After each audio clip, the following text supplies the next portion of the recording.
Dans la nef bondée de l'église Saint-Germain-des-Prés à Paris. Le pasteur Antoine Delacroix achevait son sermon sur l'amour inconditionnel. Sa voix résonnait avec une conviction qui captivait l'assemblée. Des fidèles de tous âges suspendus à ses paroles.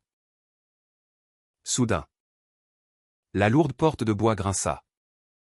Et un jeune homme entra. Les yeux rougis par les larmes. « Antoine !» hurla-t-il d'une voix brisée. « Je ne peux plus supporter ce mensonge. » La congrégation se figea. Un murmure collectif s'éleva comme une vague. Et Antoine, figé sur l'autel, sentit son monde s'effondrer en un instant. Antoine avait toujours été le pasteur modèle. À 28 ans, il était le plus jeune à diriger une paroisse aussi prestigieuse. Originaire d'une famille conservatrice de Provence, il avait gravi les échelons de l'Église protestante avec une détermination farouche. Ses sermons, empreints de compassion et d'intelligence, attiraient les jeunes comme les aînés. On le surnommait le pasteur des cœurs brisés. Car il savait écouter, conseiller, sans jamais juger. Mais derrière cette façade impeccable se cachait un secret qui le rongeait depuis des années, son amour pour Julien. Un étudiant en art de 25 ans qu'il avait rencontré lors d'une exposition à Montmartre. Ce jour-là, Julien n'avait pas prévu d'entrer dans l'église.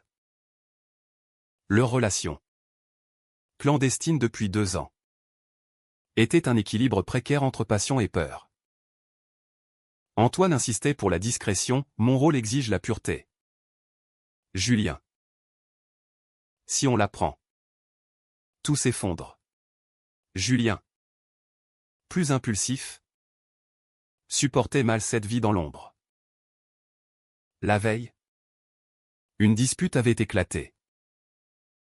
Antoine avait refusé d'assister à une fête d'anniversaire avec lui, prétextant un engagement paroissial. « Tu choisis toujours Dieu avant moi », avait crié Julien. Antoine, les larmes aux yeux, avait répondu, « C'est plus compliqué que ça. Ma famille. La communauté. Il ne comprendrait pas. » Mais Julien, blessé, avait décidé de forcer la main du destin. L'assemblée bourdonnait maintenant de chuchotements. Madame Leclerc, une veuve pieuse qui organisait les catéchismes, se leva, le visage blême. « Qu'est-ce que cela signifie ? » Pasteur, demanda-t-elle d'une voix tremblante.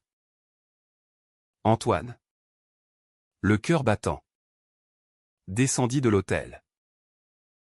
Il attrapa Julien par le bras et l'entraîna vers la sacristie, ignorant les regards choqués. Une fois seul, il murmura, « Pourquoi as-tu fait ça ? Tu as tout ruiné. » Julien, essuyant ses larmes, répliqua, « Ruiné quoi ? Cette vie de mensonge ? Je t'aime, Antoine. Mais je ne peux plus être ton secret honteux. » Les heures suivantes furent un tourbillon. Le conseil paroissial fut convoqué en urgence. Le pasteur en chef, un homme austère nommé Bernard Moreau, arriva avec un air grave. « Antoine, les rumeurs circulent déjà. Est-ce vrai ? Êtes-vous homosexuel ? » Antoine, assis dans son bureau, les mains tremblantes, hocha la tête. « Oui, monsieur. Julien est mon compagnon. » Moreau soupira profondément. L'Église protestante est tolérante, mais pas au point d'accepter un pasteur ouvertement gay. Pensez à l'impact sur les fidèles, sur les enfants. Vous devez choisir votre vocation ou cette relation. Antoine rentra chez lui ce soir-là, l'esprit en tumulte. Son appartement modeste près de la Seine semblait soudain étouffant. Il appela sa mère, Élise, en Provence. Maman? Il y a eu un incident à l'église. Élise. Une femme pieuse qui avait élevé Antoine dans la foi stricte. Écouta en silence. Quand il avoua tout, elle éclata en sanglots. Mon fils? Comment as-tu pu? L'homosexualité est un péché. Ton père serait dévasté s'il était encore en vie. Antoine sentit une lame lui transpercer le cœur. Son père, décédé 5 ans plus tôt, avait été un pasteur rigide, intransigeant sur les valeurs morales. Je n'ai pas choisi d'être comme ça. Maman. C'est qui je suis. Mais Élise raccrocha, laissant Antoine seul avec ses doutes. Julien l'attendait à l'appartement. Je suis désolé. Antoine. Je n'aurais pas dû. Antoine l'interrompit d'un baiser amer. C'est fait. Maintenant. On affronte les conséquences. Ils passèrent la nuit à discuter. À peser le pour et le contre. Julien, issu d'une famille libérale de Lyon, ne comprenait pas pleinement les chaînes qui entravaient Antoine. Quitte l'église si nécessaire. On peut vivre librement. Mais pour Antoine, l'église était plus qu'un métier, c'était sa vie. Son identité. Perdre cela signifierait trahir son héritage. Décevoir des centaines de fidèles qui comptaient sur lui. Le lendemain, les médias s'emparèrent de l'affaire. Un article dans le Figaro titrait « Scandale à Saint-Germain, un pasteur gay démasqué ». Les commentaires en ligne fusaient. Mélange de soutien et de haine. Des associations LGBT applaudissaient Julien pour son courage. Tandis que des groupes conservateurs appelaient au renvoi d'Antoine. La pression montait. Antoine reçut des appels anonymes. Des menaces voilées. Dégage de l'église. Pécheur. Une fidèle de longue date. Sophie vint le voir. Pasteur. Je vous admire depuis des années. Mais ça me bouleverse. Comment concilier ça avec la Bible? Antoine se replia sur lui-même, questionnant ses choix. Avait-il été lâche en cachant sa vérité? Ou Julien avait-il été égoïste en forçant la révélation? Les nuits devinrent blanches. Hanté par des flashbacks de son enfance, les sermons de son père contre les déviances. Les prières forcées pour guérir ses doutes adolescents. Il se rappelait sa première attirance pour un camarade de séminaire. Réprimé au nom de la foi. Julien, de son côté, regrettait son impulsivité mais refusait de reculer. On peut changer les mentalités. Antoine. Ton influence peut aider d'autres comme nous. Au fil des jours, les tensions s'accumulaient. Le conseil paroissial exigea une réunion publique. Antoine dut s'expliquer devant une assemblée divisée. Je suis gay. Oui. Mais cela n'altère pas mon amour pour Dieu ni pour vous. Des applaudissements timides s'élevèrent. Mais aussi des huées.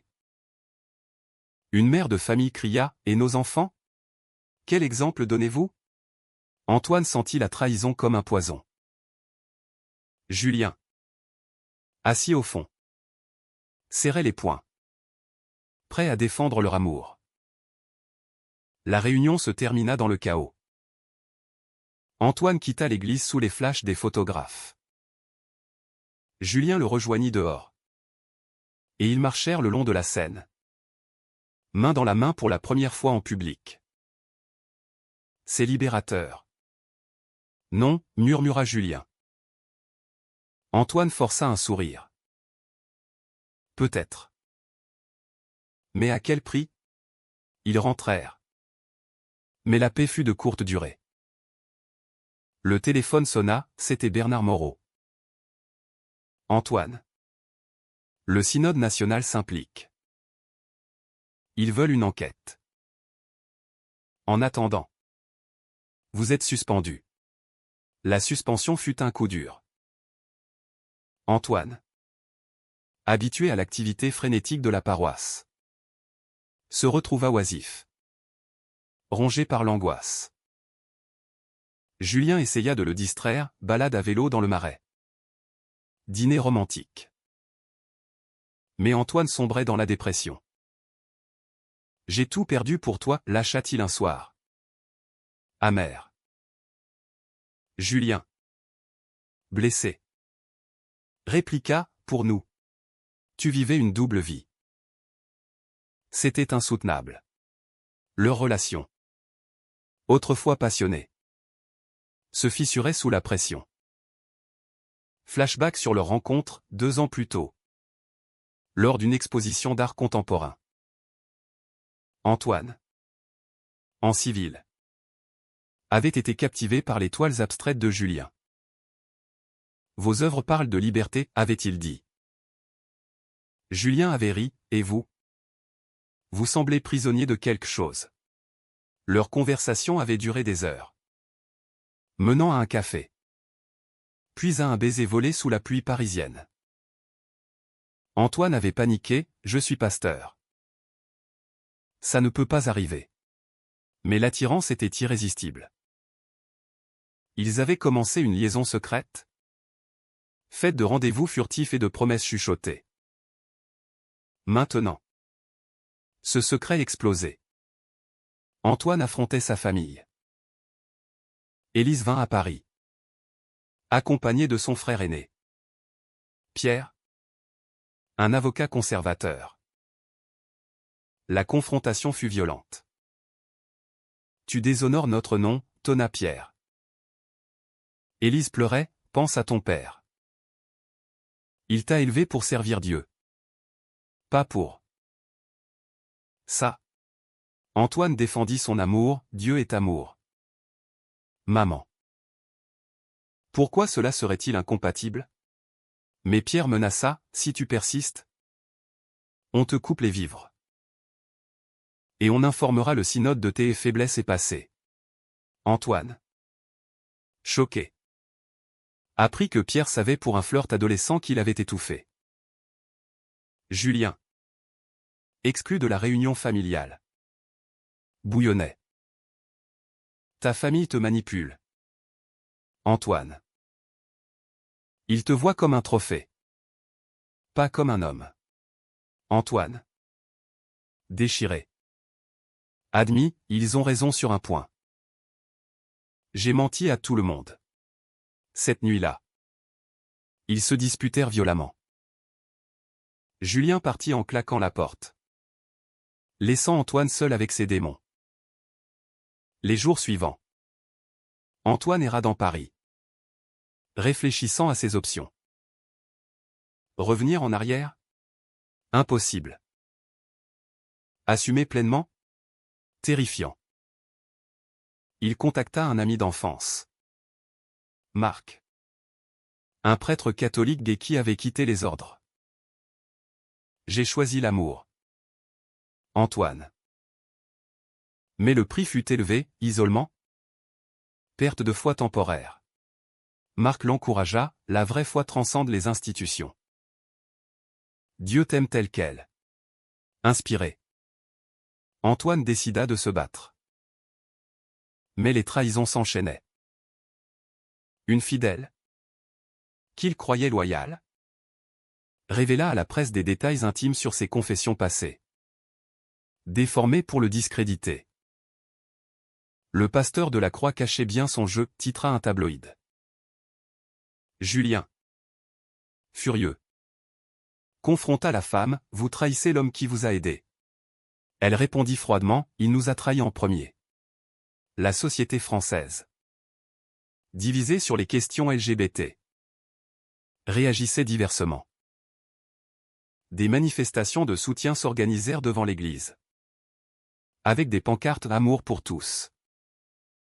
Mais des contre-manifestants, brandissant des bibles, scandaient « Respecter la tradition ».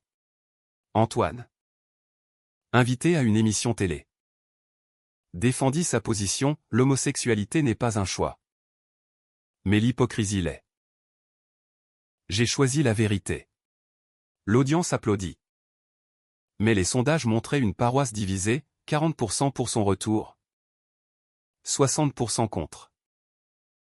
Julien, de son côté, subissait aussi les retombées.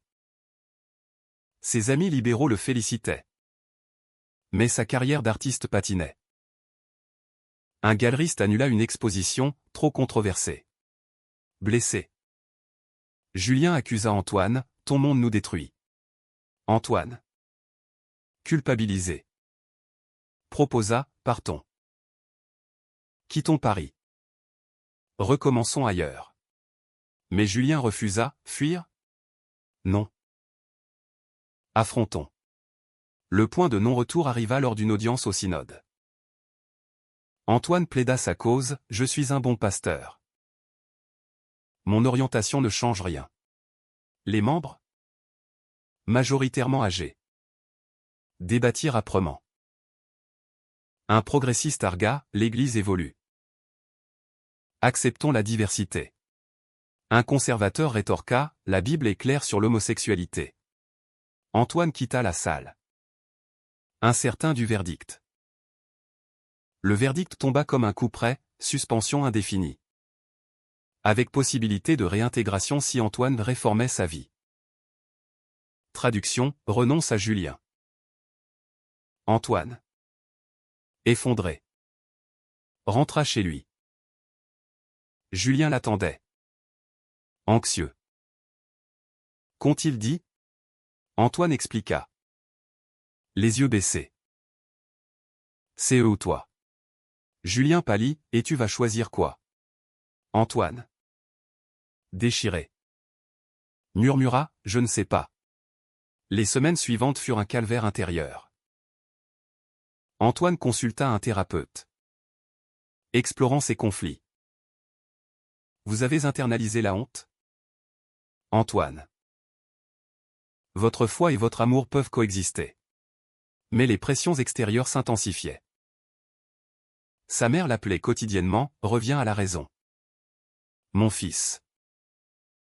Dieu te pardonnera si tu repentis. Pierre envoya un avocat pour protéger l'héritage familial.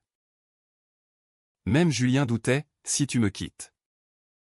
Je comprendrai. Mais je ne pourrai pas rester ami. Une trahison majeure survint, un ancien amant d'Antoine. Du séminaire. Contacta la presse. Antoine m'a séduit puis abandonné pour sa carrière. Faux. Mais dévastateur. Antoine confronta l'homme, pourquoi maintenant ? Réponse, pour la vérité. En réalité.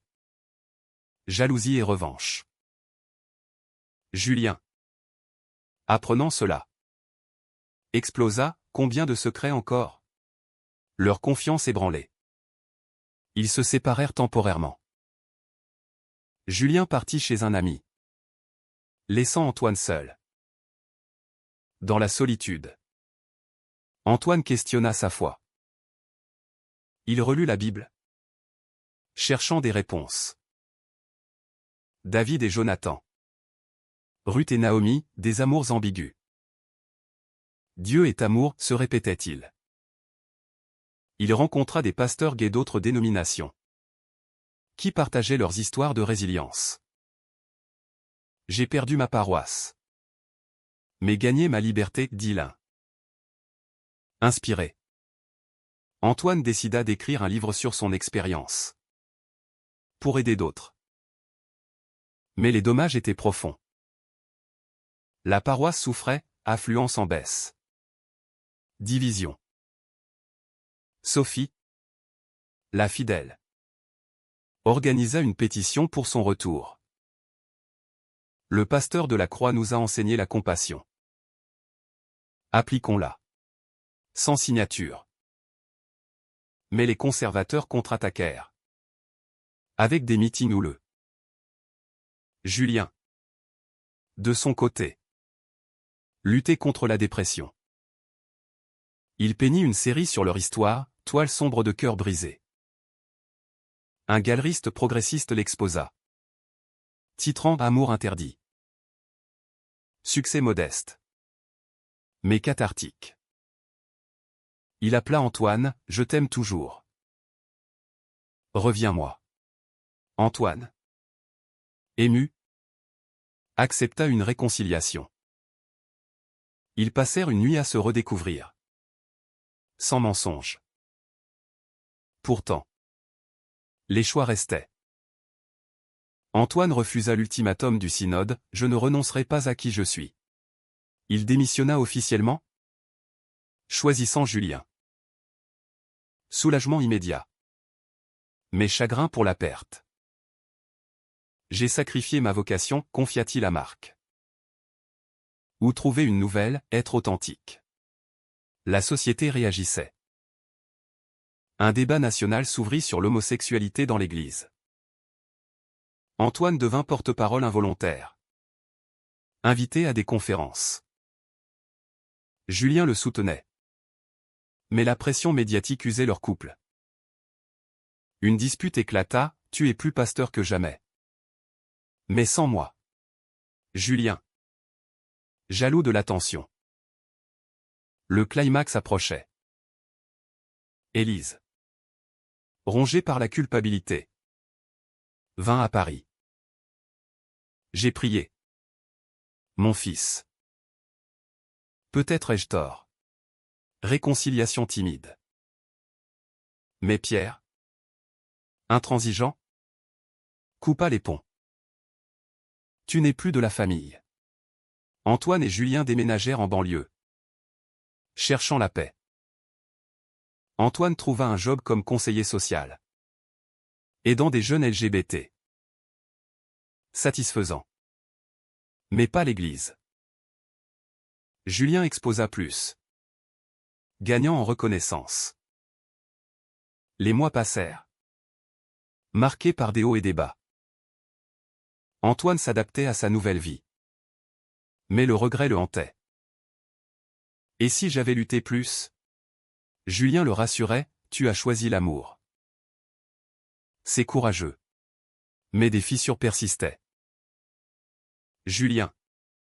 Frustré par le sacrifice d'Antoine.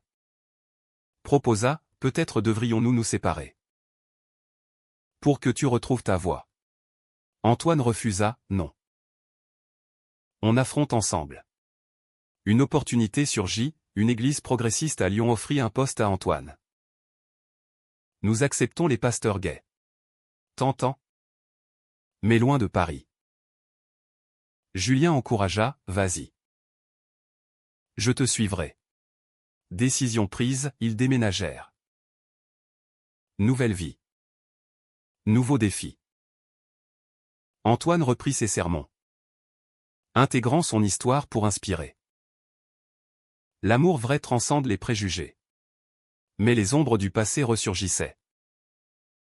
Un fidèle conservateur de l'ancienne paroisse envoya des lettres haineuses.